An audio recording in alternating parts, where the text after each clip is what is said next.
Okay everyone, I'm getting ready to put the Phantom up in the air. I'll get my phone on and make sure that we've got something going on. Aircraft's ready to go. I've got a sea breeze coming in, so I'm flying. That's me talking from the last video, thanks.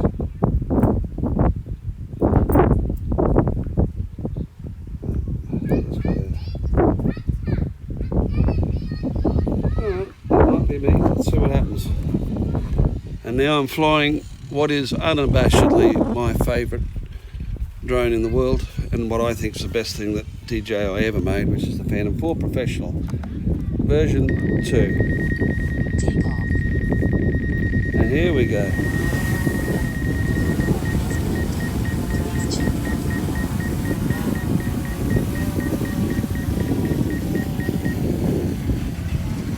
Okay, and yes, we're live. Okay, that's good to hear.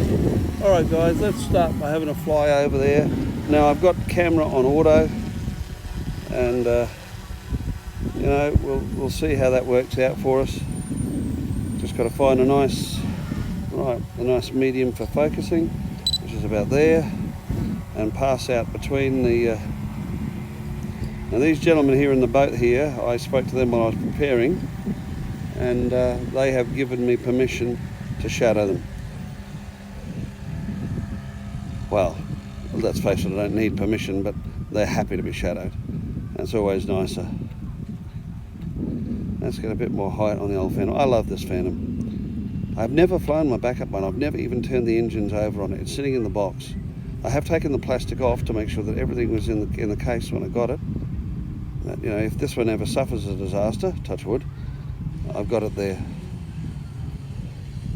Oh, and it looks like we're going to be overtaken by what we call out here a personal watercraft. You know, that's because it's, I don't know, jet ski is a dirty word, maybe? I have no real idea why.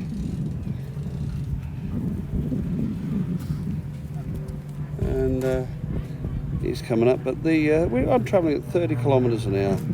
Right, we've got another aircraft travelling west to southeast, 450 feet, and I am 300 metres to the south and 300 feet below. I will continue with the flight.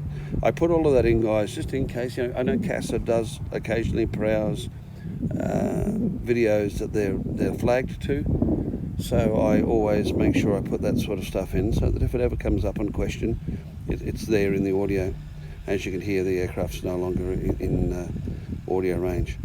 So there's that personal watercraft. I'm getting out around 375 metres now, but I'm going to push it out to 500 or so today, guys. Here we go. How fast? The story is, how fast can Ari fly sideways? There we go. I'm getting better at this. I must have been watching too much Paul Murray.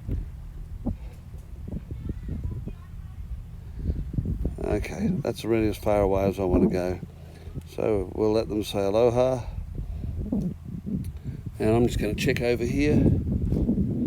Yeah, full throttle, Tom. That was it. Rock and roll, Brent. Yep, that's it. Hey, Brent. Look, I'm bloody lousy, but I'd rather be lousy here than lousy at home in bed, you know? It's I'm not too bad. I've been able to get up with assistance for a couple of days. I'm pretty weak in the legs, so my brother, he drove me down here today.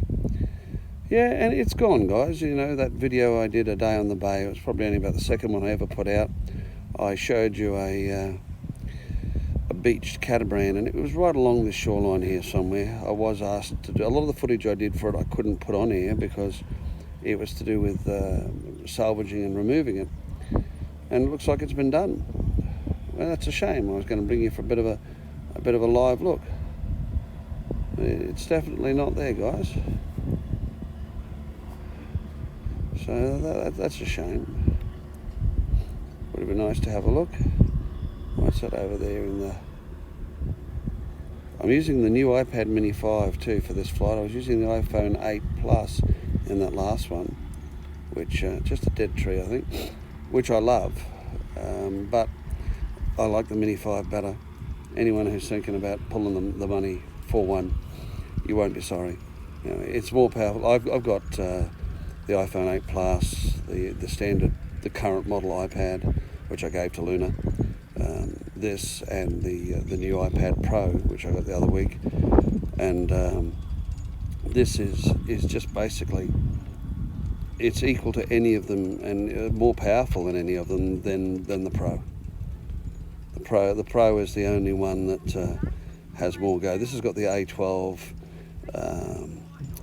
Fusion. Fusion. No, this has got the i12 Bionic, and the other one's got the A12 Fusion X, I think. I'm just doing our standard pull away shot here, and I'm at 110 meters, and we're going to pull off there because I'm only allowed 121. And we'll do a slow circuit for you guys to have a look around. Now that's down that way is Jacob's Well, and we've got vessels coming through the back way from there. And you've got to be game. You only do that with a bit of tide on. The tide's probably about half made at this point. It's on the make. And you would only go through there on the plane at high tide. You would not go through there low. It's just a mud channel at low. And out there, if you guys can see that, that's the South Pacific. And as I pointed out to you guys before, that's South Stradbroke Island, and that little gap there, right in centre of frame now, is a jumping pin bar, which used to be land, and as I mentioned before, there was a ship aground there around 1900 that exploded, had a cargo of explosives and phosphates and bingo instant bar. So we then had northern and southern, over there in that area there, on South Stradbroke Island, North Stradbroke Island, there's an area called Duck Bay, which has a very large forest, and there has been, mangrove forest, and there is reported to be a 16th to 17th century wreck in there, which no one ever seems to be able to find when they go looking for it. However, there have been some very interesting artefacts dug up there that do date, they match up, and they have been put in the Queensland Museum and everything. So I guess it's one of the, like Oak Island, Curse of Oak Island, we'll know when we know. And I'm just having a look here. Tom was thinking Mini 5 or the Air. They're almost the same price here, Tom. They're exactly the same specs. Excuse me, sniffing. So the Saltair. The Mini 5 and the iPad Air are identical specs. And they've got the laminated display, and they don't have the 120 frames per second. I forget what Apple's catchphrase is for that, but they do have the liquid retina display, and I'm at about 575 meters here. So this is that wealthy residence on the island I was talking about. I go right up to it when I'm out on Rabbit Island, but it's just getting a bit too far for me to want to try. I can just see the Phantom now, I will admit to that, and so I'm doing it because I'm over water. I feel a little freer, but there's only a certain amount I'm prepared to push it. There's southern Moreton Bay, heading into the port of Brisbane, where a lot of the US ships are currently. They've been docking US and Japanese ships for the Operation Talisman Sabre in the northern parts of Queensland, which is the biggest live fire exercise since the Second World War. And last week, between a Japanese vessel and the carrier Ronald Reagan, you managed to demolish about 150 yards of our wharf front. So I guess that's going to go down on record as an oops moment. Probably the skippers will get a please explain. And there is a little wind going, Tom. Yeah, there's a little wind going, but it's not too bad. I'm going to take a burl just along. I'm now only 175 minutes. Oh, thank you, Phil. That's my useful brother. He's useful because he just brought me a drink. So, but he'd be more useful if he opened it for me. Oh, another aircraft. Okay, sighted, heading from east to southwest to an engine of 600 feet. Now he's banking left. Okay, I'm going down. There we go. I'm at 40 and I'm coming back towards me. Okay. This is officially on the app a safety zone. I am allowed to fly here, but I have to exercise caution. And until I can not hear him, and I can hear him picking up engine revs. Until I can not hear him, I'm not interested in flying here. I'm just going to turn off the history. He's banking, circling. Right, I'm coming down. There I am, guys. He's back now to the west of me, and I've got the sun in my eyes. Where are you? I've been out here many times. It's one of my common training areas, but they know. I've never had this sort of problem here before. I want to get out over the water, just away from. While I was changing over from the air to the Phantom, my brother pointed out to me we had the police crews passed in their vessel, giving me a check out. But, as usual, I've called in to VMR, Volunteer Marine Rescue, told them I'd be flying out here. So, all right, I can't hear the aircraft anymore, and let's go and have a look what this poor devil's up to in his last. I've called in. Oh, dearie, get in my way, why don't you? Got to go around him. Oh, he's come back around again. Look, I am at 20 metres above the water. I'm going to continue to fly. I consider, for anybody listening and officially, I consider with the aircraft at the height of 650 feet and me at 60 feet, that is sufficient separation. He's not going to come within 20 metres of the water. So let's have a look what this poor devil's up to. He's down to his last $500,000, obviously.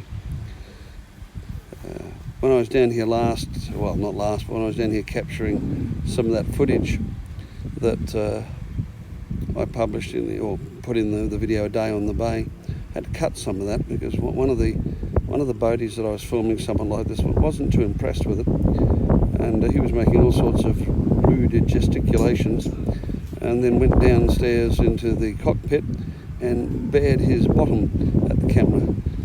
And unfortunately, I was flying the zoom, and you could see all the tackle, and I'm not talking about fishing tackle, dangling down there. If he'd have gotten a bite, he would have been a sad and sorry gentleman. It made me laugh, but I couldn't obviously put that on YouTube.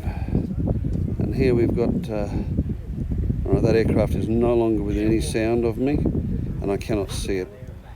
Oh, I'm only streaming in 1080 too. What I'm gonna do is auto. No, I'm not gonna go manual. I'm gonna auto, you idiot. Camera. That's because I was using the